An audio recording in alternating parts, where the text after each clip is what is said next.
I did bring some night crawlers, so I might have to go old school and see if I can drop a couple night crawlers down. I have a presentation called The Technique. The Technique works. It worked at every lake, and then you use a night crawler, and there's a rig I can set up for it. But it works. It works at every lake I've used it at. My buddy caught a 9-pound. His wife caught a 12-pound on the Technique. My biggest is 8, but I caught that when I was 13, 14.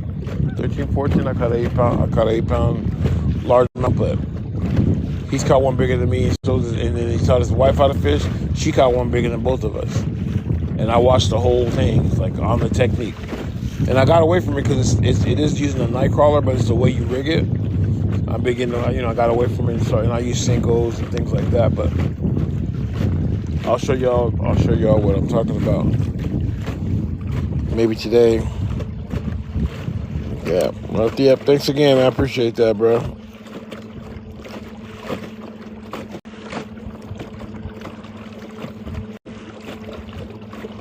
All right. Got a couple followers.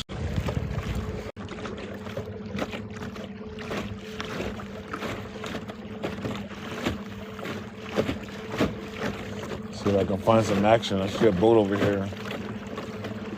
Go down to the bigger part of the lake. And I'm gonna drop down in deeper water and see if they're down there. And that's the thing when you don't have a scope. I've been to this lake a few times, so I know the lake, but when the water's higher or lower, you don't know where you're at. You still don't know the depths. You don't know if there's fish there or not. And it's good to have a way to know that, figure it out, and then use your baits accordingly. But like I see this guy in front of me, he's using his sonar to see if there's fish around. And that's where that 4 fish and no sonar comes into play. You can see where there's bait fish, you can see where there's, different bunches of fish. Sometimes you don't know what they are. You can guess because of what structure they're relating to.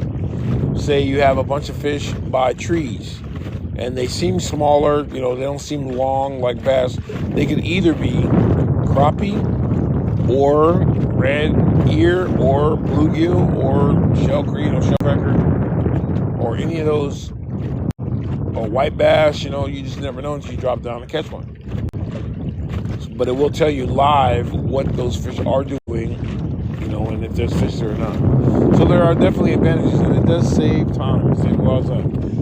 It is a little windy out here too, guys. Yeah, appreciate y'all. Got me up to 1.6. Thanks for the follow, y'all. Appreciate that.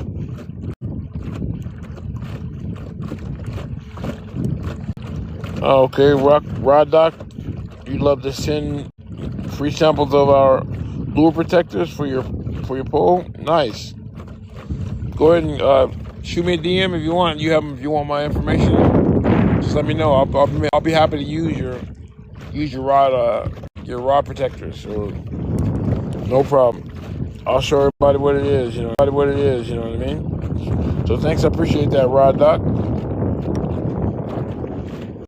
I'll show you what it looks like. I'll show people how to use it. And I was thinking about that too, because I've had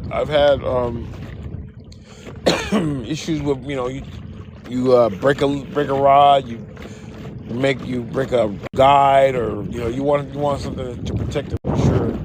So I'll be open. You guys want to send me? You want to send me whatever? That's cool.